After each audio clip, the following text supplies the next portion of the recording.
I'm joined today by author Taylor J. LaRue. You wrote Steelborn, which just came out very recently. Thank you so much for joining me. Thank you so much for having me. I'm so excited to be here. So, tell us a little bit about the book. It's your debut novel. Congratulations. Thank you. It is a epic, slow burn, enemies to lovers romantasy starring a notorious thief on a mission to claim her freedom and an immortal warrior cursed to die. Known by her enemies as the Crimson Dagger, Rhea Connery is the most notorious thief in the Empire, and she's desperate to be free of the ruthless crime lord who raised her. But when a heist goes wrong and she loses him a fortune, she has to take on her most impossible job yet to pay her debt or lose her chance at freedom. It's such a good book. And I'm so curious, how did the idea come to you and what was the writing process like? Well, it's a long time coming. So I came up with the idea in high school. So Okay. almost 2 decades in the making. This book has been a really long time coming. I did actually get to spend time in a forge, which was really, really cool. I had reached out to a bunch of places over the years and just kind of never really heard back. But it was, I used it more for fact checking stuff that I had already researched. Yeah. But again, as a reporter, I'm sure there's nothing that can replace actually being in that environment, Yes. seeing, smelling, understanding what that environment would have been like for your character was really, really amazing. And I got to talk to an actual blacksmith. I literally printed out sections of the book and gave it to him. And I was like, okay, we're going to read through these. And I want to know if I got it right. This is all my research. This is what it says. And at one point he kind of goes, hey, this is fantasy. You can, you do have license. It's like, no, I want it to be real. I want it to be accurate. Tell me if I got it right.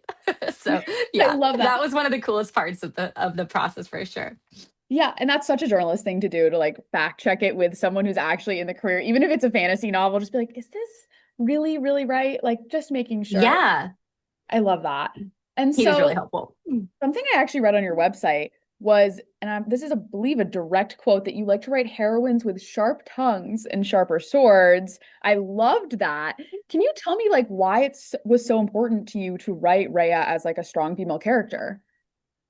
Well, when I was a teenager and I started dreaming her up, I think she was a character that I really, really needed. I never knew the right things to say, but she always did. We never say the Yeah. right things in the moment. So she really became an outlet for me for my rage. And I really needed her as a kid. I needed her strength. And so I wrote a lot of that into the character. She feels very much like family. She feels like a friend. I promise I'm a normal person, but yes, I do have conversations with this character. I do. That's very normal, I think, for authors. I talk to her a lot. She probably has great advice. She does. Yeah. She's always got a plan.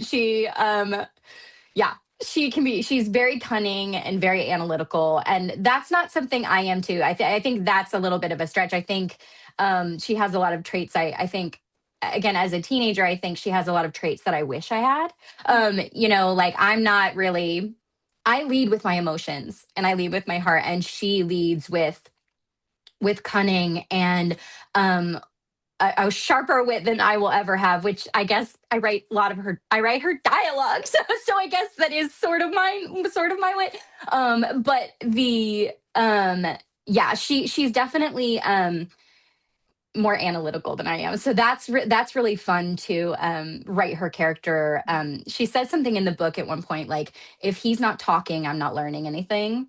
And it was really fun dynamic to play with these two characters, how Yeah. to get two people that don't like each other talking. But when it becomes part of her job, that really felt true to her character, and was really, really fun to play with. Yeah. And so there's an enemies to lovers in this book. I mean, how could I not address that? But the thing I found the most interesting was this kind of, as I was reading, this pressing figure almost behind me of the curse. And I'm Yes. curious as to your decision for that, because it's a really interesting way to move the narrative forward, but also be right above the reader's shoulder, shoulder. It's very hard to forget. Yeah, I mean it's a fun ticking clock, right? Like if there's always the threat that he's going to die, Hmm. you know, at any moment it definitely keeps things interesting. But what was really fun for me to play with as they're growing is she's like, you know, she doesn't really care, at first she's just like, I just want what I want and he wants what he wants, and this is we are it forced proximity. We have to get through this if we both want to survive and Yeah. make it out of here together. But the threat on his life, I hope really keeps the story, fast paced and exciting for people. It's one of my favorite elements because there's constantly like, again, it like takes every single success and failure that they have and notches it up like Yeah. 50% like every time, because it's like, well, is he gonna die? And then you find out later that it's actually like things that they're doing are exacerbating the problem. Hmm. So yeah. I just really do love that. And like the idea that time is running out and like having to savor that time with someone. Um, my next question is actually about your book tour. So you just went on a really expansive and fast-paced book tour. I think it was like 5 cities in 5 days.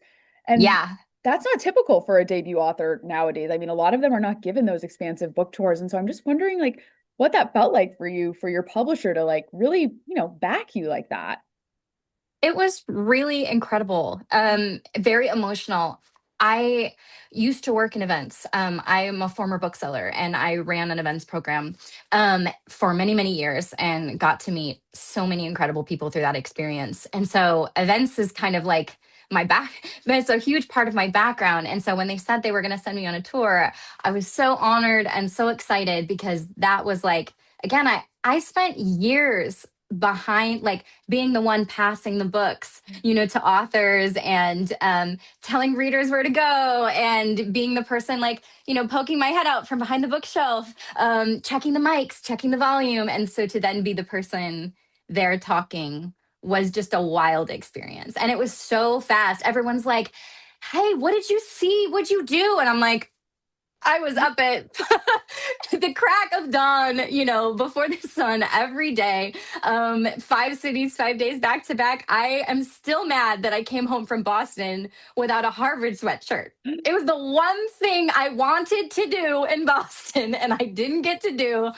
I was so bummed. And everyone's like, just order it online. And I was like, but it would have been cooler to get it in person and pick it out. I did buy a little Harvard shirt though at the airport for That's my cute. son, but I didn't get my Harvard sweatshirt. So, but no, it was. I know, what a bummer, right? That But it really, was so it's much like fun. part of the experience to go into the like the co-op or the coop. I'm so sorry, Yes. the coop, please don't come for me. And you have another book tour coming up. Like you're not even done. The rollout for this book is still ongoing. You're going to the UK, I think, in October.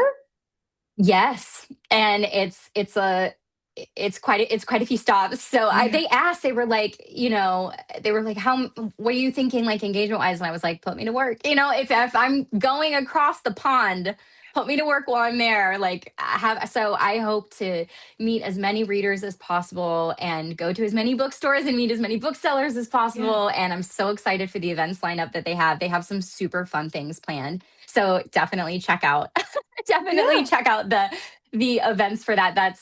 We're gonna have such a good time. And I've already been to the UK once. They did a launch event for Steelborn on a clipper boat that sailed up and down. Yeah, so it sailed up and down the river through London, and it was absolutely magical. I had so much fun, and the readers and the booksellers and everybody I got to meet were absolutely incredible. It was such an honor. So I'm so glad to be going back. It's such a privilege. That's so exciting. And it's so great that you get to meet so many readers, especially like as a debut author. You really get to form that connection with them because you see a It's lot my of, favorite part. yeah. It's my favorite part. I attended BookFest and BookCon too this year, and there's always that sense, when you're a debut author, there's always a sense of like, no one knows me, no one's going to be in my line, like no one's going to care. And then, but that was not the case. Every time I went, there were people. I had a reader come up and was like, I picked this time slot for you. It was just, I could cry just thinking about it. They're wonderful. It was That's it was so incredible rewarding. experience.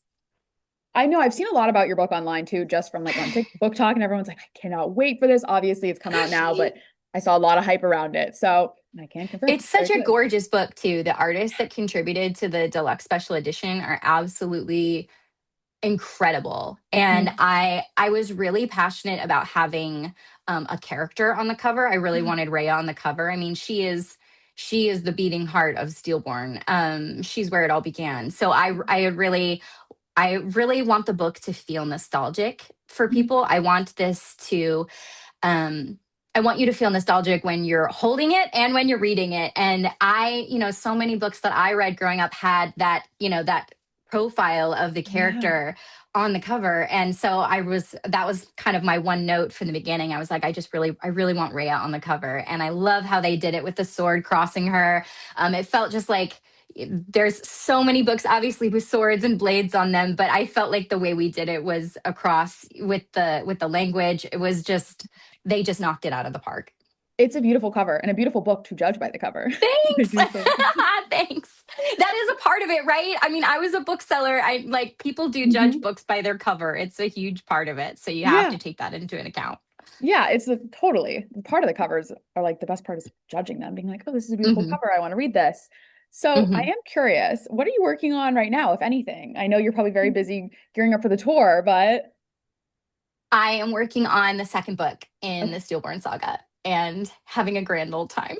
Yeah, that's And great. that's about as much as I can say about it. But I love my editor. I She's a genius, and I'm having so much fun. I'm really collaborative. That was one of the reasons I wanted to be traditionally published, is I wanted a team. Um, I wanted to surround myself with people who understood this business and learn from them. And my editor is just absolutely incredible. And so, yeah, I'm writing that second book and having a great time. I can't wait to read it. So Thanks. something I ask every author I interview is what is a book that you're reading right now or you're just obsessed with? Oh my gosh. Okay. I just read oh my gosh. Okay. Death Meets Cute. Okay. Jay Penner, super cute, cozy. I'm on a bit of a like a cozy Ooh. romance kick. Um, and I also just recently read Violet Thistlewaite is Not a Villain Anymore by Emily Krimpholtz. And it's just such a cute, cozy fantasy. I read really widely outside what I write. Yeah. Yeah, I have been on a big cozy kick lately. I just bought Sarah Beth Durst's new book, and I can't wait to start that book. Cozy Can't fantasy is hi really a fun genre. Right. It's so good. Highly recommend that, her whole series too. But yeah, the next one in the series, I tried to buy a book at every shop that I went to on my tour, and just as like thank you. I'm so glad that I'm so grateful that these stores opened their doors to me. And so I tried to, oh my gosh, my suitcase was so heavy when I came home. We were I like literally imagine. my good friend Jenna came on tour with me, and we were like sitting on top of our suitcases trying to get them zip shut. They were full of books, There are worse problems to have. right? I wish I wish I had more time to read. Usually when people ask me what I'm reading right now, I'm like, I'm reading my chapters over and over and over again. I'm reading my edit letter. I'm reading my notes. I'm just reading my own stuff. So like reading for, joy is something that I really want to bring back into my routine. I have not been very good about it because as a bookseller, my gosh, I went through so many books Yeah. constantly. And yeah, I'm really hoping to incorporate that back into my routine. Yeah. Reading for fun is just the best. So, Yes. where can people find your book? They want to get their hands on it. Everywhere books are sold. Also, I highly recommend checking out the audiobook. It's absolutely fantastic. I'm on the last chapter, like right now. I've been slowly working my way through it, but I've been keeping it under the normal one speed. I'm going to enjoy this in its fullest. The narrator is absolutely just incredible. So if that is how you prefer to engage with your books, I can't recommend the audiobook enough. I was just at Target the other day signing copies. You can find it at Barnes and Noble. It's yeah, no, it's hopefully at a bookstore near you. I highly recommend everyone check it out. It's so great. So, thank you so much for joining me today and taking the time to talk with me. Yeah, thank you for having me. This is so fun.